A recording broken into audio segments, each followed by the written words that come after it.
Welcome guys to another fragrance review. So I've got a very special pick for you guys today. It's a cheapy fragrance, Dunhill Century, and I've got a lot to say about this one.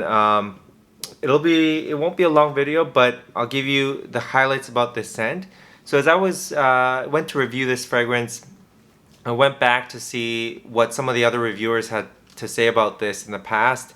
And this is a 2018 release, so all the talk has now kind of died down. This was never a hyped fragrance.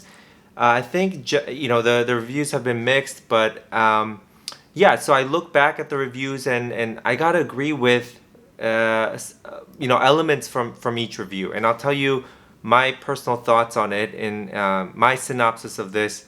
First of all, let's talk about the bottle presentation, which as you may know from my channel, I rarely do, but this one deserves a mention because not only does it look really cool, but it's got one of the best, most enjoyable kind of opening experiences because it's a, magnetic top that it's not really grippable, you see, but when you twist it, it just slides right off, right?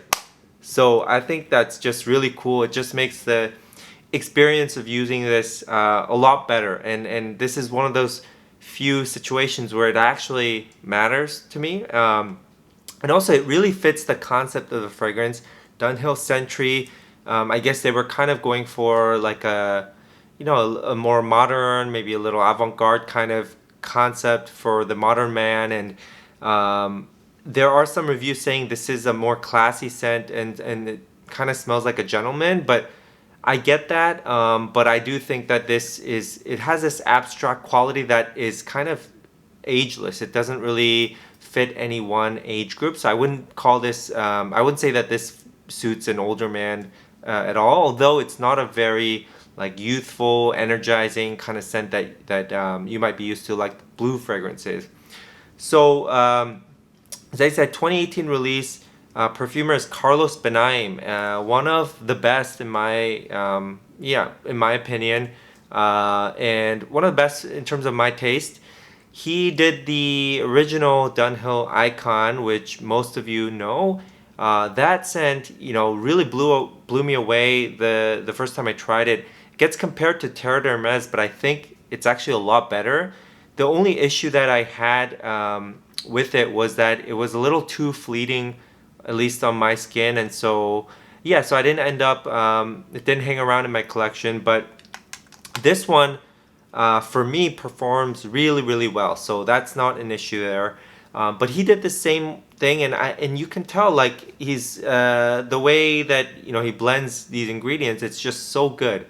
Now when I first tried this, and it still kind of holds up today, I think the real main note of this scent is sandalwood. So this is to me a sandalwood based fragrance, and in general, sandalwood centric scents are less common than maybe some other notes.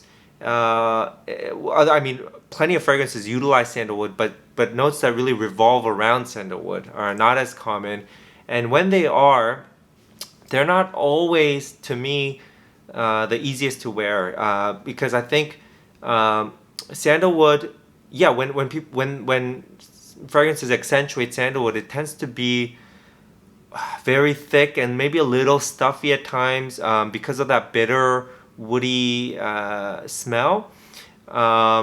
It's a weird kind of, it has almost a lactonic kind of facet too, and so it can feel a little stuffy.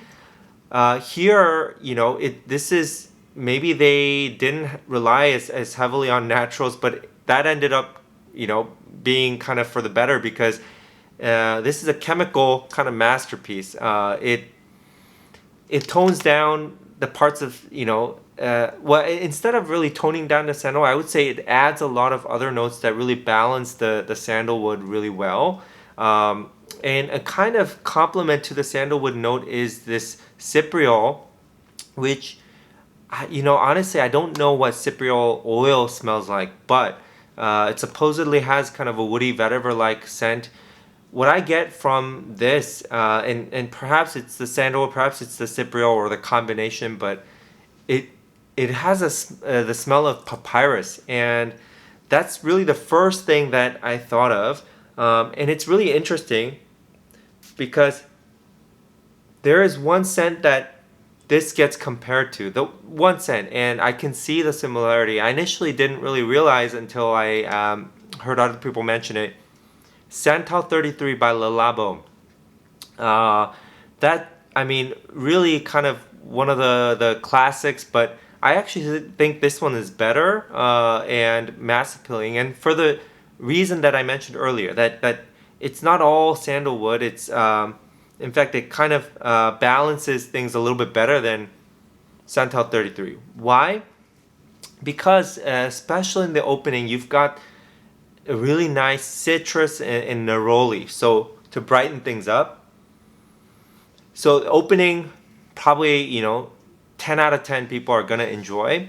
But I gotta say the opening is very short on this sense. So it's not worth like talking too much about the opening, but rather the dry down. And it's a pretty linear scent. It once that opening kind of passes in 10-15 minutes, then you're left with this one kind of smell that you either like or don't like.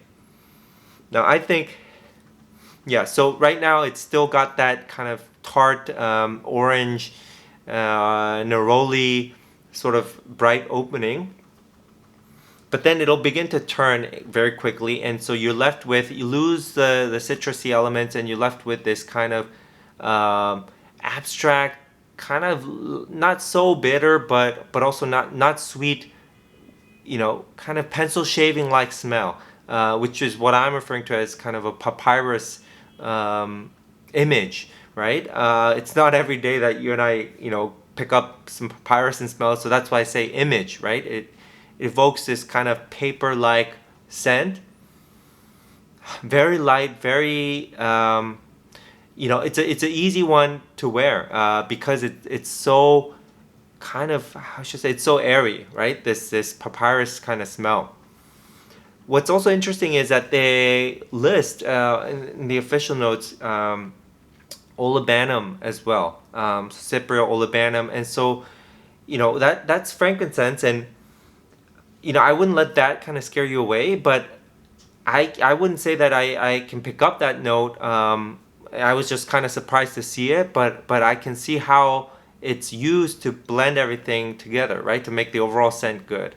Again, what Carlos Benaim kind of achieves here. So yeah, before it transitions to this just a soft like linen-like scent, at times you get the more earthy vetiver-like smell as well. A little bit earthy, mossy. So there's a little bit of that for some time, but then that also kind of passes, and you're left with more of a clean scent. And Sebastian from I forget the channel is smelling good, like, because he's changed the name, but so he kind of really emphasized the laundry type of aspect of this, and that I also see that as well in the dry down. It has this kind of clean linen like smell and feel. I think that this is the type of smell that is gonna create different references, different images depending on the person. Yeah, you might think of laundry, you might think, oh, not at all. In fact, I tried this morning as I was getting ready to review it, just to remind myself, and my wife said, without, this was like, I was just in the kitchen, and she suddenly like, oh, something smells like cigarettes, and I thought, and then she said, it's coming from you, and I thought, what is this? And then it hit me like a split second later, oh, is this from the arm, right? So and it's interesting, right, that sometimes we talk about these as mass appealing scents, but she's got a really sensitive nose, but also a very narrow taste, right? So I can see this working for a lot of people, but in the wrong situation with the wrong person, this might turn into kind of I guess you might smell a little bit like cigarettes, and that's because all this stuff that I talked about, the papyrus-like note, the woodiness, grassy, mossiness, that can add up to like a ashy smell, right? That reminds you of cigarette smoke. I think, yeah, it's not obviously a tobacco-based scent, but you can see how even, tobacco scents might smell less like tobacco than non-tobacco scents like this, right? Depending on how things are blended. But it's probably the incense here that also is contributing to that kind of smell. But anyway, I would say, actually, it's so well done and it's so unique. Again, it gets compared sometimes to Santal 33, but I actually think this is its own thing and done better than Santal 33. I got to go back and smell Santal 33, but yeah, more pleasant, long lasting, has a professional vibe to it. The only thing is if you're looking for like something in the vein of Acqua di Gio, right? Like that family, then this is totally not it. But if you like something refined and a little bit more mature, yet not old smelling, then this is going to be perfect.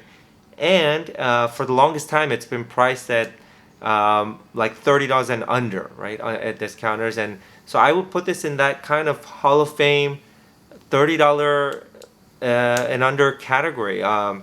Really, really good. Just like Encore Nor Sport, I've talked about that early on in my earlier videos about how that's one of the best $30 and best fragrances. Period.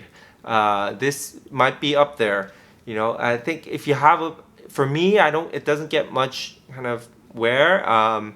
Because I'm usually just grabbing like a little bit more niche scent, but it's a very unique scent. You're gonna definitely smell unique.